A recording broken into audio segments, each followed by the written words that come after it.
This is Gangrene Blitz with your host, Joe Mauceri.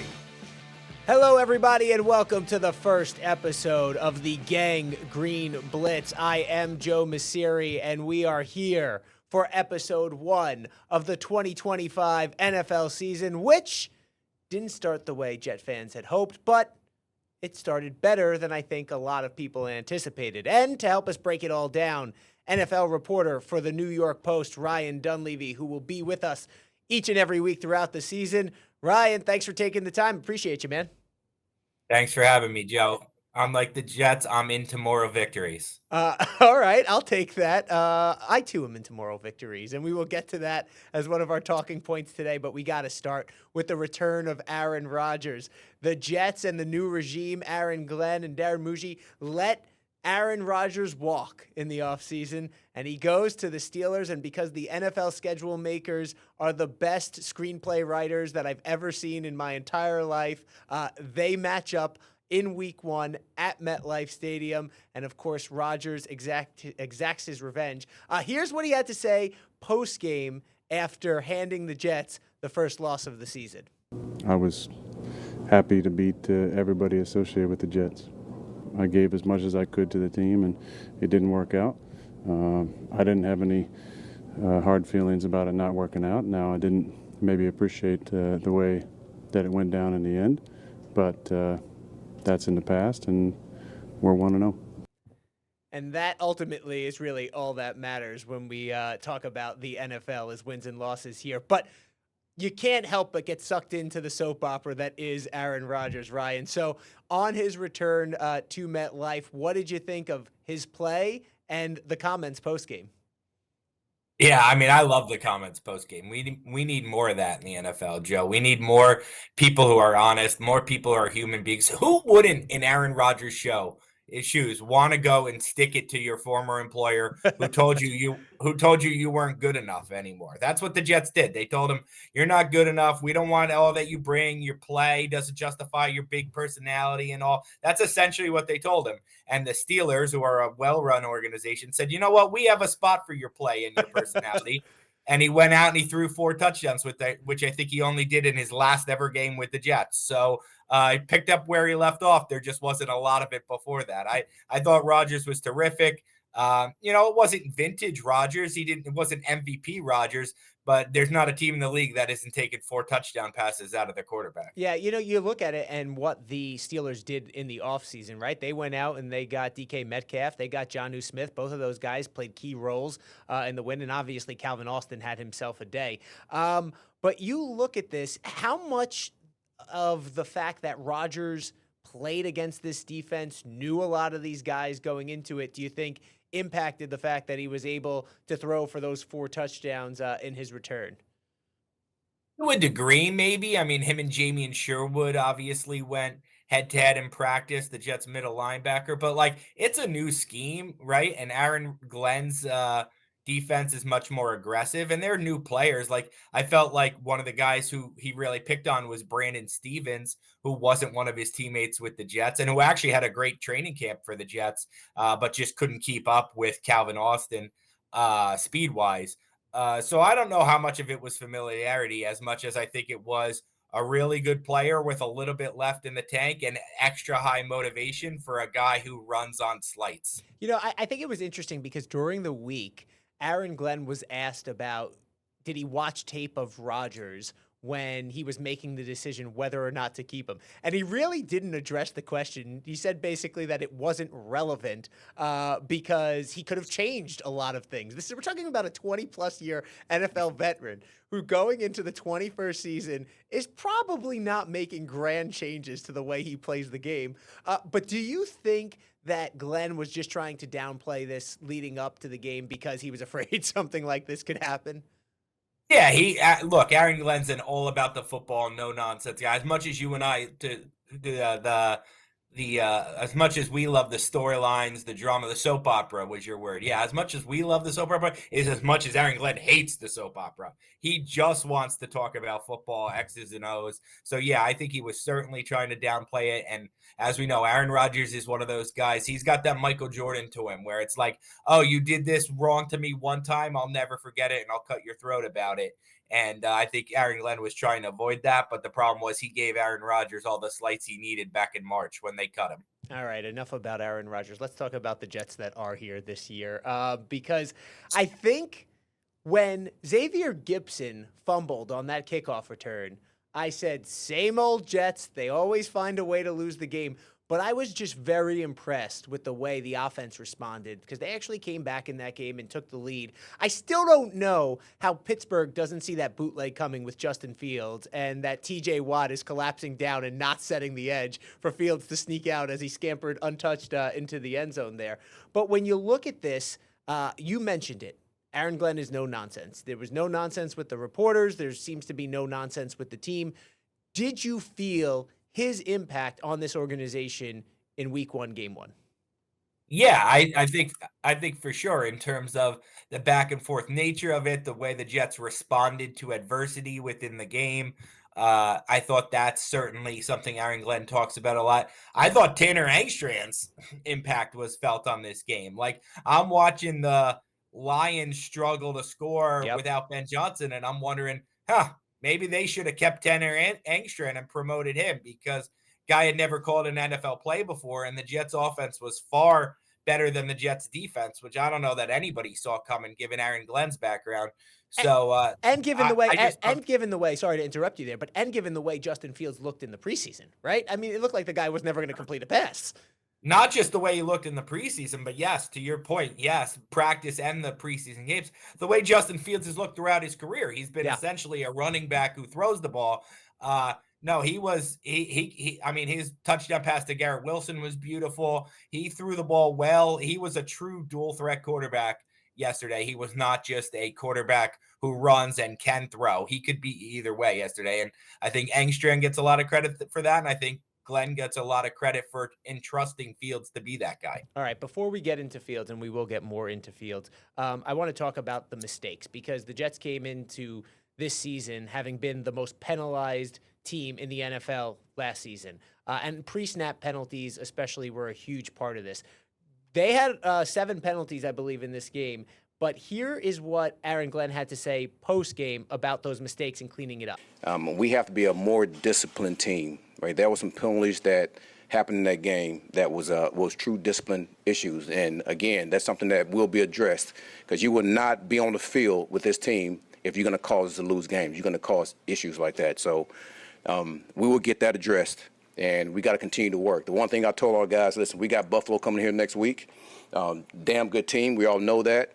The only thing we can do is get back to work next week. And again, the things that I saw that was positive, man, we're going to build on those things. So obviously he talked today and he was talking about the difference in the types of penalties, right? Some of those discipline penalties, pre-snap versus post-snap, where, you shoot yourself in the foot before you even get out there. It's not a play of aggression where you're trying to prevent a wide receiver from getting a ball on a pass interference or, you have illegal hands to the face or something like that. Because really, there's no reason for those pre-snap penalties. Overall, when you look at the type of game that was played, did you feel that this was a more disciplined Jets team than you had seen in years past? Maybe a little bit, Okay. but not highly. I mean, I was expecting a bigger change. Let's put it that way, Joe. And the bigger change might still be coming. Sign me up for Aaron Glenn saying you will not be on the field if you we have to be a more disciplined team. Games. Like you can have guys run laps like it's high school football or whatever. The only thing that they're really going to respond to in terms of punitive is taking away my playing time. Because once you take away my playing time, you're taking away my earning ability, which is my ability to, next contract or game day pay or whatever. So when he's talking about benching guys are going to respond to that. So that I think the more discipline could be coming. Pre-snap penalties are one thing. The late hit out of bounds is, you mentioned the Xavier Gipson fumble. The late hit out of bounds to me is the other significant turning point of this game. And I understand what Quincy Williams is saying. Like the NFL today, you slow up as a defender and all of a sudden you get run over or whatnot because you're trying to take it easy so you don't get a penalty. And then the offensive guy's allowed to be more aggressive and you look foolish. It's a really fine line, but you can't hit a guy out of bounds late. All right, we got to take a quick break here, but when we come back, we're going to get into the moral victories and the return of ground and pound. The Jets were running the ball well. We're going to get into it all when the Gang Green Blitz continues. Stay with us. We're coming right back. Welcome back to Gang Green Blitz. All right, welcome back to the show. As the Jets fall in Week 1, they lose a heartbreaker to the Steelers, 34-32. Here to discuss it with us is Ryan Dunleavy, NFL reporter for the New York Post. And Ryan, you mentioned Justin Fields in the first half of the show here. I think he impressed a lot of people, not just with his ability to throw the ball, but he seemed to have a lot of poise against what is supposed to be a very talented Steelers defense. Obviously, you talked a little bit about that synergy with his new offensive coordinator, but what stood out to you from Fields in Week 1? Yeah, I'm the aggressiveness, the athleticism, the confidence. I wasn't sure he would have that. I mean, he's on his third team, and look, sometimes these guys, it clicks for them after they've bounced around a little bit. Maybe him and Tanner Engstrand have something. Maybe they speak the same language. Maybe the confidence the Jets have shown in him, making him the unquestioned starter, clicked in his head. It's just one game, but it was probably the most impressive game I've seen Justin Fields play in 2 or 3 years. He wasn't just a caretaker. He was facilitating the offense. He was getting his playmakers involved. And I think part of it probably, if I'm being honest, Joe, there's probably a little bit of comfort in the familiarity of throwing to Garrett Wilson. Oh, yeah.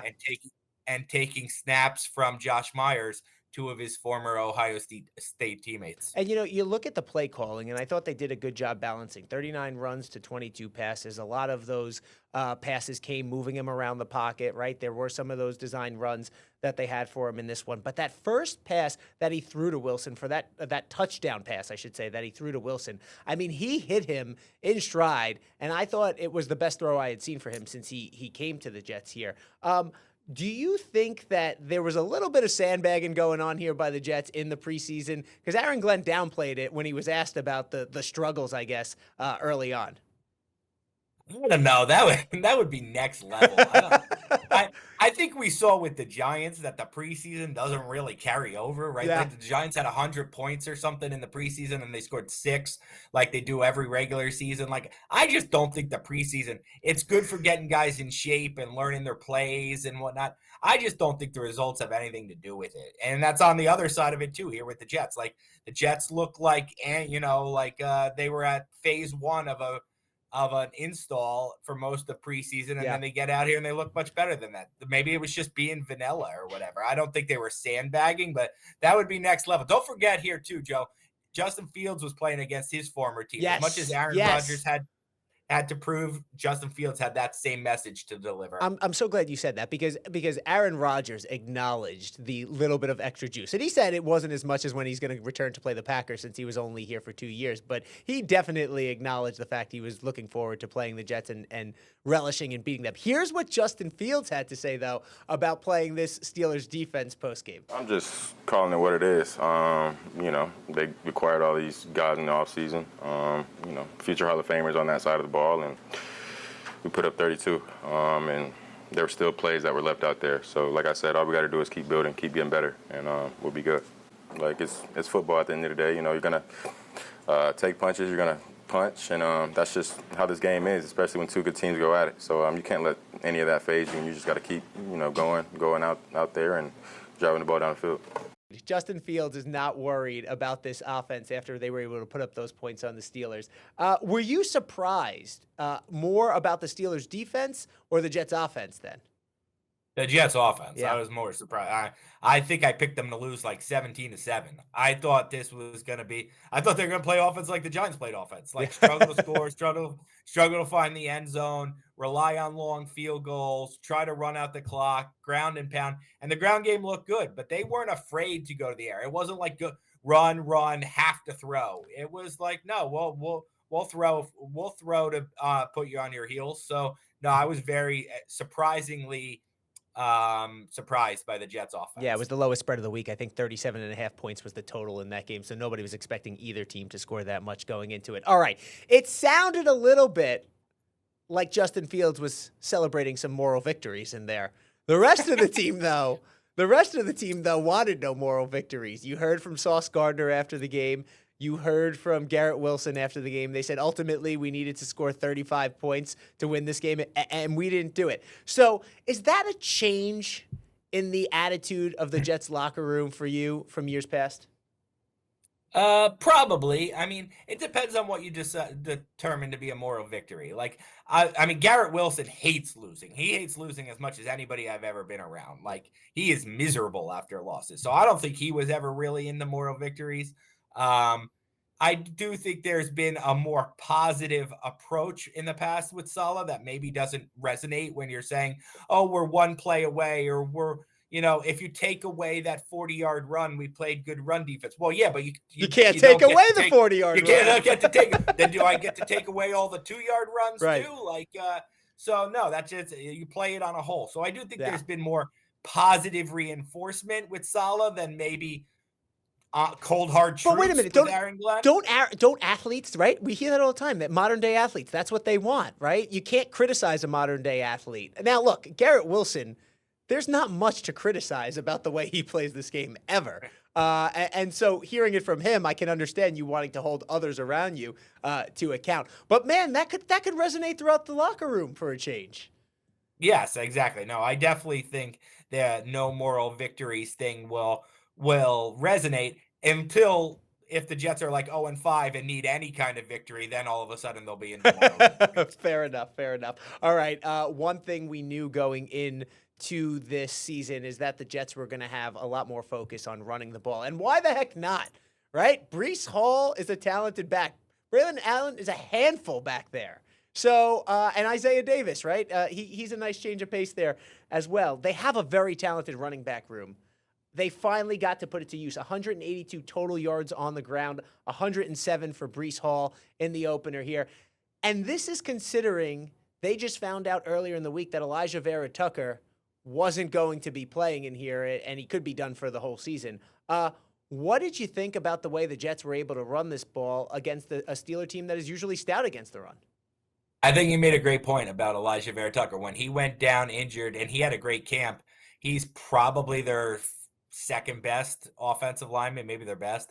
I was like, oh, well, here goes the ground and pound thing. That's not going to work now. And no, they were still able to run the ball effectively. Breece Hall, hats off to him, man. He had a rough couple seasons, and then people were ready to like hand Braylon Allen the starting job. He's obviously a big back, some explosive.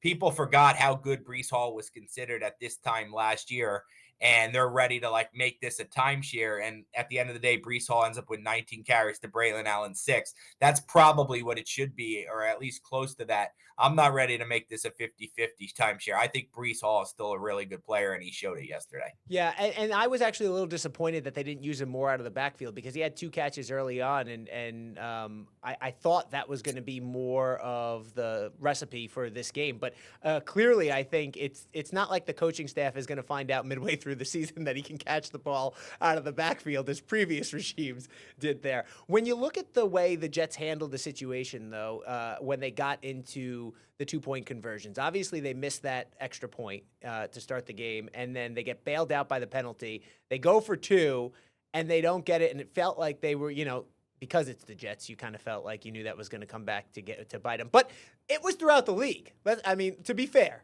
we saw throughout the league yesterday kickers have big impacts on games, whether it was the Ravens, again, a point that we didn't think was going to matter against the Bills.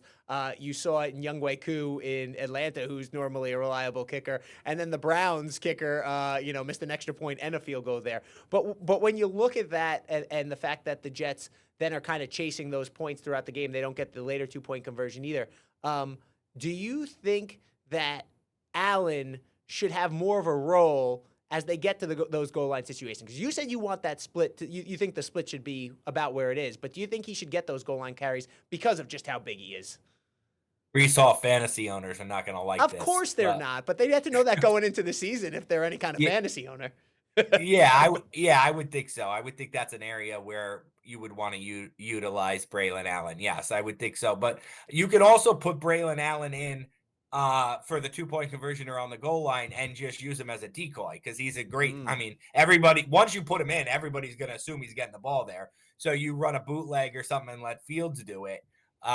You could also do that. I just think that's once you sub him in the game, everybody's eyes go to, oh, he's getting the ball. So yeah, I think that's possible, but I don't have much to critique about Tanner Engstrand's play calling. And I like the aggressive. I'm always somebody. I like going for 2 early. I like going for 2 when you're down 8 to make it 6 and put the pressure on the other team that you only need 7 to win. Like, go for 2 as much as possible. It's an offensive league. You succeed more than 50% of the time on 2-point conversions. Score points. And Aaron Glenn said after the game, if they get down to the 1-yard line, he has enough faith that they're going to go for it every time. So other teams beware. And obviously he comes from the Dan Campbell system where we know how aggressive they were on 4th down and going for 2-point conversions. All right, up next really quickly here, Buffalo Bills. How important is it? We just saw what they did on Sunday Night Football. How important is it that the Jets at least stay competitive in this one? Do you think there's any way they pull this one out? We know they've been a thorn in the side of the Bills for a while. Yeah, you took the words out of my mouth. I think they traditionally play the Bills well, especially at home. It's a tall task. I don't think they're going to win the game. Whether they stay competitive or not, how important it is. To me, it's much more important how they do in week 3 than against. So whether you lose by 10 or lose by 20, no moral victories, right, Aaron Glenn? So I think they always play them tough. But this is a really tall task for the Jets. All right, we will see if that no moral victories comment and theme applies next week after they play the Bills. And we will be right back here to break it all down on the Gang Green Blitz. Ryan Dunleavy, thanks so much for getting us through week 1 here. Appreciate you, man. Thanks, Joe. All right, that's it for our show today. Thank you for tuning in. Remember, we're going to be back here each and every week on Pix 11 Plus. For Ryan Dunleavy, I'm Joe Mauceri. Have a great week. Talk to you next week, everybody.